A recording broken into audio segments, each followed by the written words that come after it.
another day, another vlog. So, mamasyal tayo ng somewhere in Pangasinan ngayon. Siyempre kasama pa rin natin Sir Miko. Ay, Sir Jeremy pala. And Sir Miko. Guys, naalala nyo ba si Marga? So, wala siguro talagang forever, no? Pero, sabi nga nila, pag may nawawala, may pumapalit. So, samahan nyo kami guys sa another adventure na naman.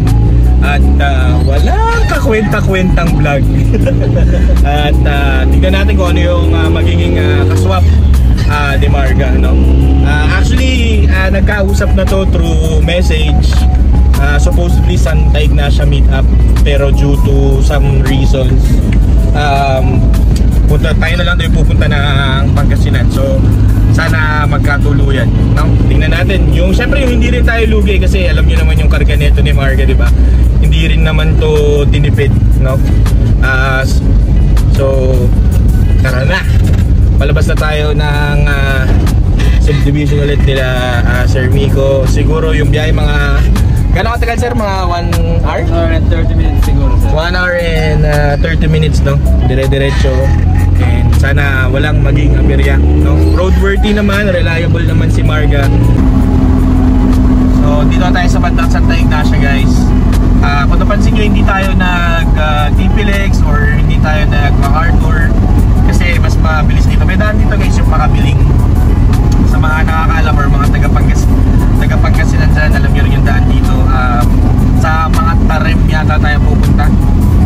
Kaya may daan dito, mas mabilis dito. And mukhang okay naman na yung daan. Hindi na siya bako-bako unlike before. Sunod dito, Kamiling. Kamiling naman to sir? Nasa Kamiling naman tayo? Santa Ignacia pa rin. Santa Ignacia, tapos bayan ng Santa Ignacia, tapos Kamiling, tapos San Clemente. Ayun na yun. Mga Tarem naman doon sir. So okay naman yung biyahe so far. Si Marga as reliable as ever, no? So enjoy lang natin. Last ride. Then mamaya iba na yung dala natin pa uwi. So we're entering Kamiling guys. Konti na lang, 2 bayan na lang siguro. Basta mga Tarem daw tayo. So Orbistondo. Orbistondo pala. Orbistondo, Pangasinan. So, nasa Kamiling na tayo. Mga siguro 1 oras pa from here. Nandun na tayo. So nakarating na tayo guys. Barangay Malayo. Dito to sa Pangasinan, Orbistondo. So nandito tayo sa parking. Andiyan na si Marga. Dito na si Sir Jeremy, syempre always present. Diba? Ito ang kapalit ni Marga guys. Wala pa tayong pangalan sa kanya, pero easy hatch, naka D15B. And thank you kay sir sa pagpapaunlak sa atin na pwedeng i-vlog dito. Ano pangalan natin sir? Butch Mendoza. Si Sir Butch, diba? Kita nyo naman ang collection ni Sir Butch. Meron tayo dito Genesis. Anong model to Sir Butch? 2014. So 2014 Genesis, you know. Shoutout tayo dyan kay King Wires sa Kuruma Motos pa. Shoutout mga S Plus din. Tingnan naman yung Genesis niya guys. Then meron pa ditong big bike si Sir. Kita nyo naman yung mga laruan ni Sir. Yan. At syempre malamang ito yung pang daily ni Sir. Meron din siyang Ranger. So yun nga guys, iiwan na natin si Marga. Kapalit nung hatch ni Sir Butch. Sir Butch malamang naghanap na lang ng laruan to eh. So malamang guys, familiar na sa inyo to, si Wangbu. Ako nakikita ko na rin to sa mga ilang meet sa ilang vlog. Naka D15 siya, naka carbon hood, naka bright seats, naka scab D15B. So good deal naman, naka gram lights na mags pala, diba? So thank you ulit Sir Butch sa deal po. So nandito tayo guys, checking off paper, syempre yung pinaka-importante sa lahat. Yan yung isa sa mga chine-check natin. Pero nagkasundo na sila, all goods na. Maya-maya, uwi na rin tayo, uwi na natin to. Wala pa siyang pangalan sa ngayon eh. Tingnan natin ulit kay Sir Miko. Tawid lang tayo, hindi tayong tubig. Diba? So okay naman dito sa kanila.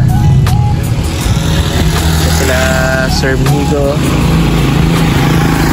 So, maluwag no? Maluwag, ang presko dito sa kanila guys. Iba talaga pag probinsya. Diba? So dito muna tayo. Makikiinom muna tayo kay ma'am. Shout out kay ma'am sa kanyang siomai. Hi ma'am. Diba? Siomai muna tayo sa Pangasinan. Baka iba yung lao, si nanay. Anong pinagkaiba nung siomai dito na tsaka siomai sa Tarlac? Ibang klase. Ibang klase. So titikman natin. Matitikman nyo. You try. So matitikman natin yung siomai nila ate. Dito lang to guys kay 1018 Variety Store. Okay. Isa lang kami dito tindera nila. So along the highway lang siya guys. Katabi lang siya ng Barangay Hall. So kapag may mga kailangan kayo, bili lang kayo kay nanay. Paalam na tayo kay Marga. Salamat sa experience ng B20 Turbo. The ever reliable, no? Daily race car.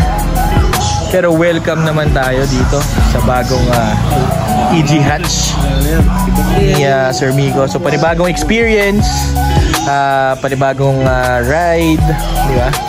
So ako personally guys, parang pangalawang beses ko palang makasakay ng hatch, no? Meron tayo dati, pinahiram din sa atin ng tropa nung may Clean Street Garage pa sa Fairview.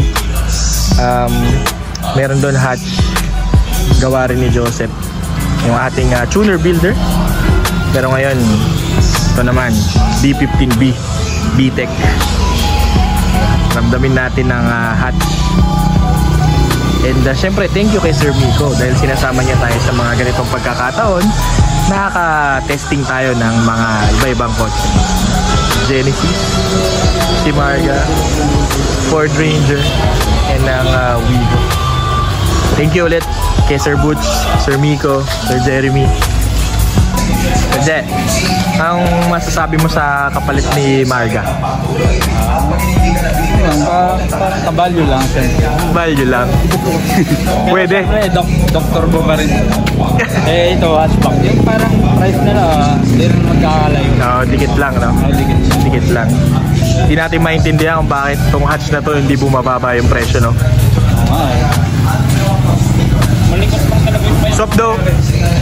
Swap daw kay ni Bitoy. Siyempre, ano? Sasaya daw ng sasaya. Grabe sa lower eh. Kung papansin nyo guys, oh, nakasagad. Hindi mas nakasagad talaga, pero naka-adjustable siya.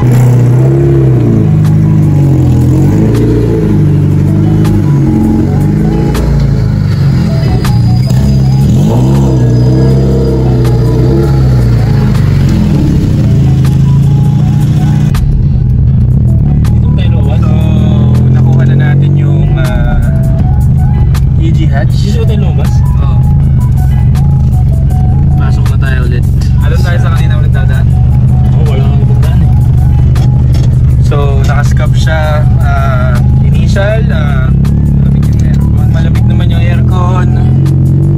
Same lang ni Marga guys. Konting lambing para din maayos pa siya. Pero sa value di nagkakalayo. Diba talaga?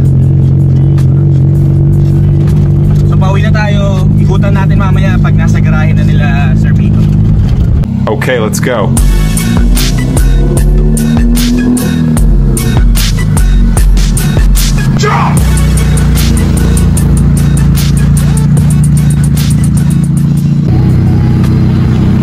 So along Kamiling, may nakita tayong Putong Kalasyaw and tubig nila ate. So syempre bili na rin tayong pampasalubong natin. Shoutout kay ate, nagbigay ng discount. Yun. So, ano pangalan ng store niyo dito, te? Today po, today special pasalubong. Oh, today special pasalubong. Pagpapunta kayo ng Kamiling, papunta kayo ng Tarlac. Along the road lang sila. Ito po sa Kakamilingan Circle. Kakamalingan. So, yun. So, nasa Kamaling na nga tayo, guys. Katas na natin bumili ng pasalubong. Yung Puto Kalasyaw. Yun, no? Inisip ko pa mabuti. So, malamang di ako naririnig ngayon. Medyo maingay yung scam niya. Di pa rin namin napapangalanan kung anong kotse na ito. Mamaya tatanong natin kila Sir Vico kung ano namang bagong pangalan nitong kapalit ni Marga. So puro patag naman dito, kaya masarap siyang gamitin. So far yung experience sa kotse masaya, magaan talaga pag hatch. Kaya siguro yung mga pinalalaro talagang hatch yung ginagamit nila. And ito na power steering delete din, no? Mahirap siyang iliko pero pag sabi ni Sir Vico, kapag diretso okay naman. Kamusta ang walang power steering, Sir Vico?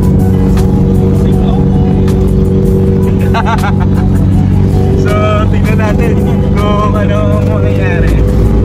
Pauwi at walang power steering siya. So along Kamiling Road sorry. Oh tama, Kamiling Road. Bawi na tayo ng Tarlac. Siyempre ang ating Sir Jeremy sitting pretty. Kain muna tayo. Kain. So let's go, let's go.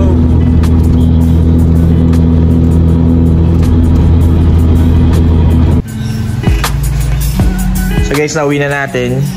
Hindi pa natin alam kung anong pangalan. Nakauwi na tayo ng Tarlac. Safe naman, no overheat. Medyo matagtag lang kasi naka-coil siya. So far yun yung review. Hindi pa natin alam kung ano yung mga technically kung may papagawa pa. Pero all in all, Pangasinan to Tarlac, all goods tayo, no? So sana umabot kayo dito. Don't forget to like, share, and subscribe. Uwi na!